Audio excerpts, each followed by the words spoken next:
शिवाय नमस्तुभ्यम। हर हर महादेव। इस प्रकार हनुमान जी का यह श्रेष्ठ चरित्र वाली कथा जो धन यश आयु और संपूर्ण कामनाओं का फल देने वाली है, जो सावधान होकर भक्ति पूर्वक से सुनता है अथवा सुनाता है, वह इस लोक में सभी सुखों को भोगकर अंत में परम मोक्ष को प्राप्त होता है। हर हर महादेव। श्री शिवाय नमस्तुभ्यम। श्री शिवाय नमस्तुभ्यम। मैं शैलजा अपने चैनल पर आप सबका हार्दिक स्वागत करती हूँ। आशा करती हूँ आप सब स्वस्थ एवं प्रसन्न होंगे। श्री गणेशाय नमः। श्री शिव महापुराण के शिव जी का हनुमान अवतार के रूप में कथा है। शिव जी का हनुमान के रूप में अवतार और उनके चरित्र का वर्णन है। तो कथा शुरू करते हैं। श्री नंदीश्वर कहते हैं, हे मुनि, अब इसके पश्चात शिव जी ने जिस प्रकार हनुमान जी के रूप में अवतार लेकर मनोहर लीलाएं की, उस हनुमान चरित्र को प्रेम पूर्वक सुनिए। उन परमेश्वर ने प्रेम पूर्वक हनुमद रूप में से श्री राम का परम हित किया। हे विप्र, सर्व सुखकारी उस संपूर्ण चरित्र का श्रवण कीजिए। श्री शिवाय नमस्तुभ्यम। कथा शुरू होती है। एक बार अत्यंत अद्भुत लीला करने वाले तथा सर्व गुण संपन्न उन भगवान शिव ने विष्णु के मोहिनी रूप को देखा। उस मोहिनी रूप को देखते ही काम बाण से आहत की भांति शंभु ने अपने को विशुद्ध कर दिया और उन ईश्वर ने श्री राम के कार्य के लिए अपने तेज का उत्सर्ग कर दिया। शिव जी के मन की प्रेरणा से प्रेरित हुए सप्त ऋषियों ने उनके तेज को राम कार्य के लिए आदर पूर्वक पत्ते पर स्थापित कर दिया। तत्पश्चात उन महर्षियों ने शंभु के उस तेज को श्री राम के कार्य के लिए गौतम की कन्या अंजनी में कान के माध्यम से स्थापित कर दिया। समय आने पर वह शंभु तेज महान बल तथा पराक्रम वाला वानर शरीर वाला होकर हनुमान के नाम से प्रकट हुआ। वे महाबलवान कपीश्वर हनुमान जब शिशु ही थे, उसी समय प्रातः काल उदय होते हुए सूर्य बिंब को छोटा फल जानकर निगल गए थे। तब देवताओं की प्रार्थना से उन्होंने सूर्य को उगल दिया। उन्हें महाबली शिवावतार जानकर देवताओं तथा ऋषियों के द्वारा प्रदत्त वरों को उन्होंने प्राप्त किया। तत्पश्चात अत्यंत प्रसन्न हनुमान जी अपनी माता के निकट गए और आदर पूर्वक उनसे सब वृतांत कह सुनाया। इसके बाद माता की आज्ञा से नित्य प्रति सूर्य के पास जाकर धैर्यशाली हनुमान जी ने बिना यत्न के ही उनसे सारी विद्याएं पढ़ ली। उसके बाद माता की आज्ञा प्राप्त कर रुद्र के अंशभूत कपि श्रेष्ठ हनुमान जी सूर्य की आज्ञा से प्रेरित हो सूर्य के अंश से उत्पन्न हुए सुग्रीव के पास गए। वे सुग्रीव अपने श्रेष्ठ भ्राता बाली, जिसने उनकी स्त्री का बलात् हरण किया था, तिरस्कृत हो ऋषिमुख पर्वत पर हनुमान जी के साथ निवास करने लगे।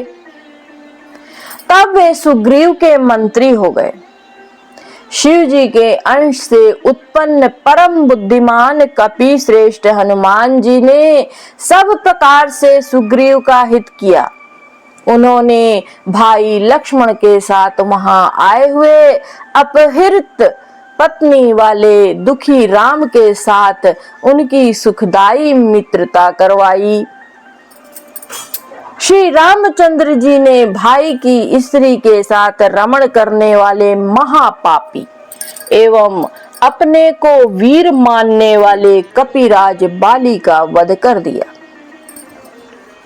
हे तात, तदंतर वे महाबुद्धिमान वानरेश्वर हनुमान रामचंद्र की आज्ञा से बहुत से वानरों के साथ सीता की खोज में लग गए।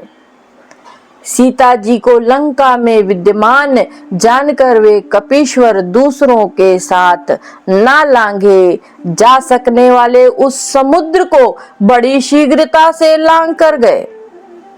वहां उन्होंने पराक्रम युक्त अद्भुत कार्य किया और जानकी जी को प्रीति पूर्वक अपने प्रभु का उत्तम मुद्रिका रूप चिन्ह प्रदान किया। जानकी जी के प्राणों की रक्षा करने वाले रामवृत सुनाकर उन वीर वानर नायक ने शीघ्र ही उनके शोक को दूर कर दिया। उन्होंने रावण की अशोक वाटिका उजाड़कर बहुत से राक्षसों का वध किया। फिर सीता से स्मरण चिन्ह लेकर रामचंद्र के पास लौटने लगे।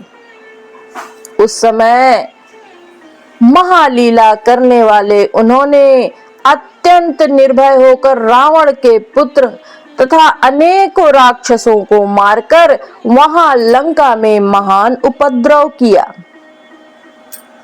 नंदीश्वर आगे कहते हैं, हे मुने, जब महाबलशाली रावण ने तैल से सने हुए वस्त्रों को उनकी पूंछ में दृढ़ता पूर्वक लपेटकर उसमें आग लगा दी, तब महादेव जी के अंश से उत्पन्न हनुमान जी ने इसी बहाने से कूद कूद कर समस्त लंका को जला दिया।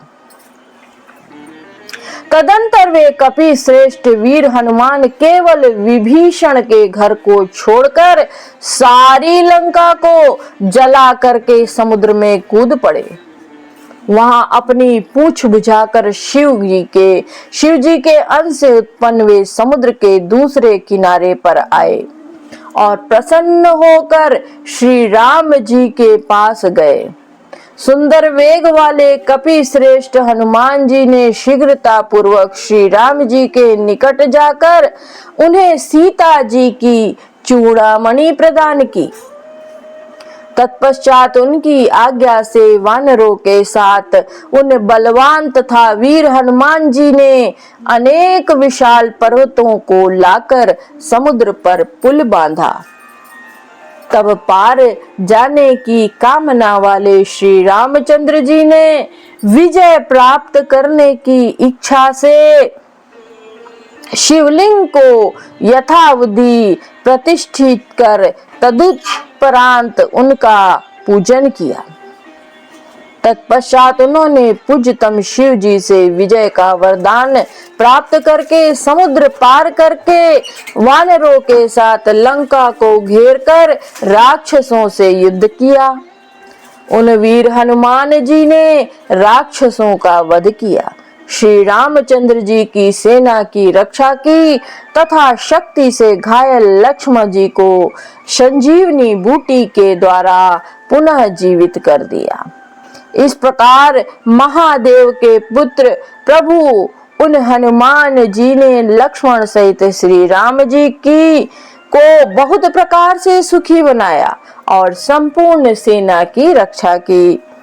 महान बल धारण करने वाले उन कपि ने बिना श्रम के परिवार सहित रावण का विनाश किया और देवताओं को सुखी बनाया। उन्होंने मही रावण नामक राक्षसों को मारकर लक्ष्मण सहित राम की रक्षा करके उसके स्थान से उन्हें अपने स्थान पर ला दिया। इस प्रकार उन कपि पुंगवन ने उस सब प्रकार से श्री राम जी का कार्य शीघ्र ही संपन्न किया, असुरों का वध किया एवं नाना प्रकार की लीलाएं की। सीताराम जी को सुख देने वाले वानर राज ने स्वयं श्रेष्ठ भक्त होकर भूलोक में राम भक्ति की स्थापना की। वे लक्ष्मण जी के प्राणों के रक्षक, सभी देवताओं का गर्व चूर करने वाले, रुद्र के अवतार, भगवत स्वरूप तथा भक्तों का उद्धार करने वाले थे। वे हनुमान जी महावीर, सदा राम का कार्य सिद्ध करने वाले, लोक में रामदूत के रूप में विख्यात, दैत्यों का संहार करने वाले भक्तवत्सल थे। नंदीश्वर जी आगे कहते हैं, हे तात, इस प्रकार मैंने हनुमान जी का श्रेष्ठ चरित्र कहा, जो धन, यश, आयु और संपूर्ण कामनाओं का फल देने वाला है। जो सावधान होकर भक्ति पूर्वक इसे सुनता है अथवा सुनाता है,